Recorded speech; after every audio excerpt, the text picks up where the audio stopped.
नमस्कार दोस्तों, जय हिंद, जय भारत, जय शिवराय।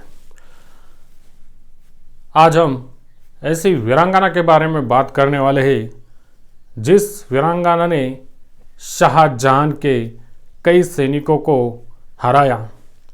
आज हम उस वीरांगना के बारे में जानेंगे जिस वीरांगना के खौफ से शाहजहां को अपनी राजधानी आगरा से दिल्ली लानी पड़ी।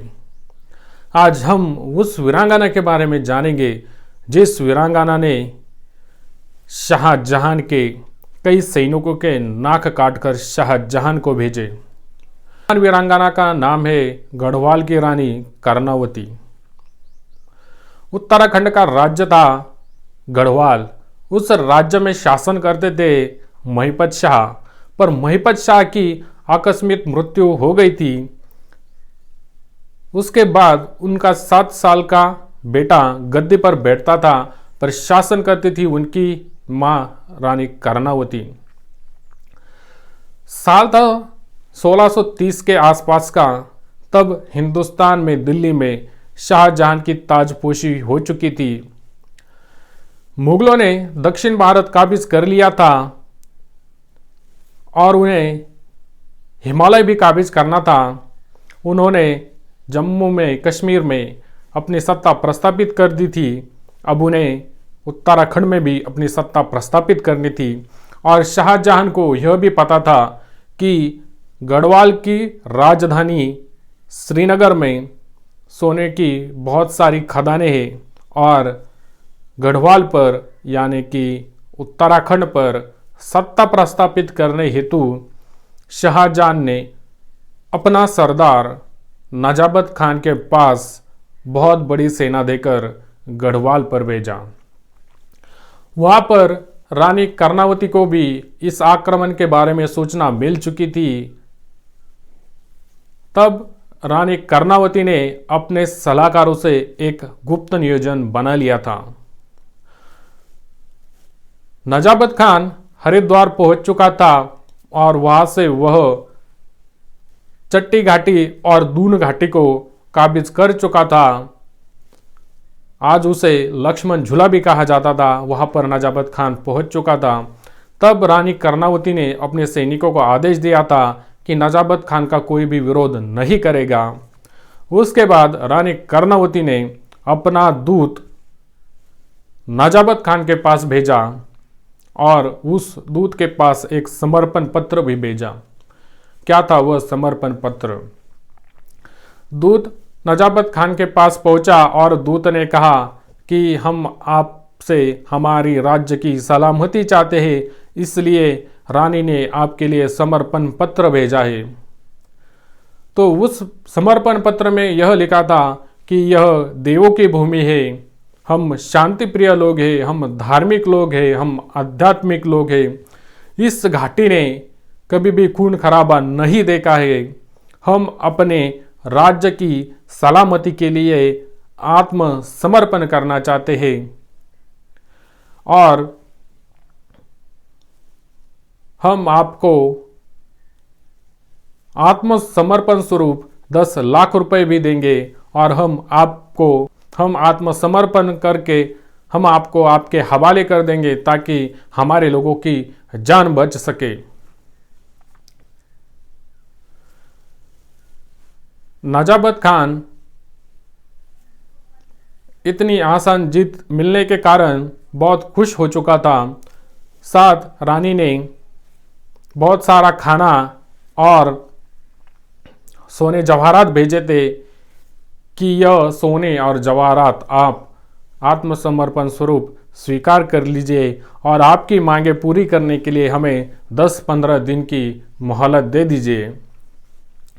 नजाबत खान को इतनी आसान जीत मिलने वाली थी, इसलिए नजाबत खान खुश हो चुका था और उसकी सेना भी बहुत थक चुकी थी। उसकी सेना को भी आराम की बहुत ज़रूरत थी, इसलिए नजाबत खान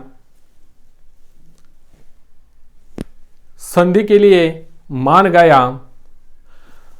उसके मन में यह चल रहा था कि रानी को अपने कब्जे में लेने के बाद इस पहाड़ी राज्य को पूरी तरह लूटने का, ध्वस्त करने का उसने मन बना लिया था। दूत ने बहुत सारा खाना और जवाहरात देकर दूत वहां से चला गया। 15 दिन बीतने के बाद दूत फिर से आया और अपने साथ फिर से बहुत सारा खाना और जवाहरात लेकर आया था। दूत ने नजाबत खान से उसकी मांगे पूरी करने के लिए और कुछ दिनों की मोहलत मांगी। तब नजाबत खान बहुत गुस्सा हो गया, पर वह मान गया क्योंकि उसकी सेना लड़ने की हालत में नहीं थी। तब तक उसकी सेना आराम भी कर लेगी और युद्ध के लिए तैयार भी हो जाएगी, ऐसा इसका नजाबत खान का सोचना था। इसलिए वह फिर से मान गया। दूत वहां से फिर से बहुत सारा खाना और जवाहरात देकर चला गया। बाद में दिन के बाद दिन गुजरते गए, पर ना ही कोई दूत आया और ना ही कोई संदेश आया। इधर नजाबत खान का सारा सामान, खाने पीने का सारा सामान खत्म हो चुका था। अब उसकी सेना खाने की तलाश में आसपास के इलाके में जाती तो वहां के लोग उन्हें लूट लेते थे और नजाबत खान की सैनिकों में दस्त और उल्टियां शुरू हो चुकी थी, फैल चुकी थी। ठंडे मौसम के कारण उसके सैनिकों की हालत दिन ब दिन खराब होती जा रही थी। इतनी बड़ी सेना की वजह से आसपास के इलाके में बहुत दुर्गंध फैल चुकी थी। अब नजाबत खान को बहुत गुस्सा आ रहा था। तब नजाबत खान ने अपने सैनिकों को आगे बढ़ने का आदेश दिया। संकरे रास्ते होने के कारण नजाबत खान को अपने सैनिकों की छोटी छोटी टुकड़ियां करनी पड़ी। एक साथ सभी सैनिक आगे नहीं जा सकते थे। जब पहली टुकड़ी आगे बढ़ी तब गढ़वालियों ने उनके ऊपर आक्रमण कर दिया और मुगलों के सर काटना शुरू कर दिया। सर कट कर लुढ़कने लगे। तब मुगलों की सेना में अफरा तफरी मच गई। मुगल सेना जो भी रास्ता दिखता उस रास्ते पर भागने लगी, पर उन्हें क्या पता था कि हर रास्ते पर जाल बिछाया हुआ है। जैसे ही मुगलों के सैनिक संकरे रास्ते से भागने की कोशिश करते, उनके ऊपर बड़ी बड़ी चट्टानें गिरने लगती, बाणों की वर्षा होने लगती और आगे जाने पर उनके सिर काट दिए जाते थे। सिर्फ हर रास्ते पर एक ही मुगल को जिंदा छोड़ा गया और पर उसकी नाक भी काट दी गई थी। नजाबत खान चारों तरफ से घिर चुका था। आधे से ज्यादा मुगल सेना कट चुकी थी। अब नजाबत खान के समझ में आ चुका था कि उसके साथ धोखा हो चुका है। रानी को युद्ध की तैयारी करने के लिए वक्त चाहिए था, इसलिए रानी ने उसे उलझाए रखा और उसे जो खाना दिया गया था वह खाना जहरीला था। इसकी वजह से उसके सैनिकों में दस्त और उल्टियां फैल चुकी थी। अब नजाबत खान को अपनी जान बचाने के लिए एक ही रास्ता बचा था, वो था वहां से भाग जाना। उसने अपने सैनिकों को पीछे हटने का आदेश दिया। जैसे ही सैनिक पीछे हटे तो उन्हें पता चला कि पीछे का रास्ता भी बंद है। आगे वाले सैनिकों ने बताया कि आगे क्या होने वाला है, या तो गर्दन काटने दो या तो नाक काटने दो। 3 पगडंडी वाले रास्ते बचे थे। मुगल सेना उन पगडंडी वाले रास्ते पर भागी, पर ऊपर से वही सिलसिला शुरू हुआ।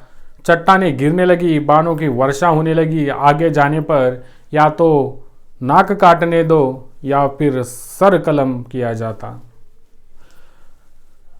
नजाबत खान को पता चल चुका था कि वह पूरी तरह फंस चुका है।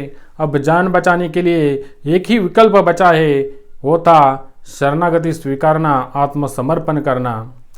तब नजाबत खान ने आत्मसमर्पण कर दिया। नजाबत खान के आत्मसमर्पण करने के बाद रानी कर्णावती नजाबत खान के पास आ गई।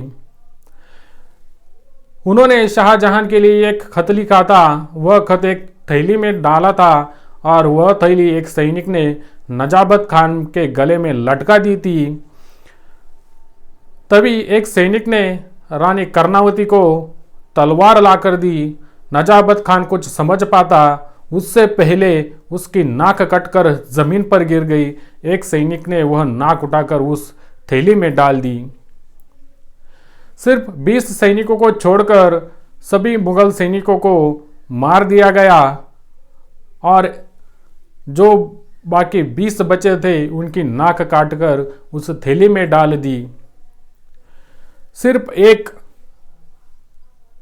सैनिक के पास लक्ष्मण झूले तक पहुंचने का नक्शा देकर उसे वहां से भेज दिया गया और नजाबत खान और उसके 20 सैनिकों के कपड़े उतारकर उसके पिछवाड़े पर लात मारकर उसे वहां से भगा दिया। नजाबत खान वहां से चला गया पर वह कभी आगरा पहुंचा ही नहीं। कुछ इतिहासकार कहते हैं कि नजाबत के खान के सैनिकों ने ही उसे मार दिया। कुछ इतिहासकार कहते हैं कि इतनी शर्मनाक हार, बिना नाक वाला चेहरा वह शाहजहां को दिखा नहीं सकता था और ना ही शाहजहां उसे छोड़ने वाला था, इसलिए नजाबत खान ने खुदकुशी कर ली। और कुछ इतिहासकार यहां तक भी कहते हैं कि इतनी शर्मनाक हार को छुपाने के लिए शाहजहां ने ही नजाबत खान को मरवा दिया।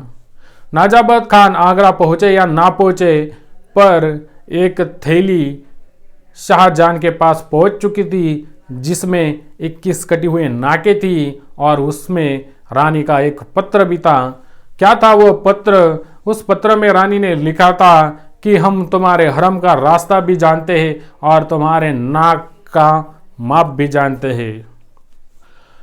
फिर से अगर कोई मुगल गढ़वाल में पैर रखेगा तो उसका हश्र यही किया जाएगा।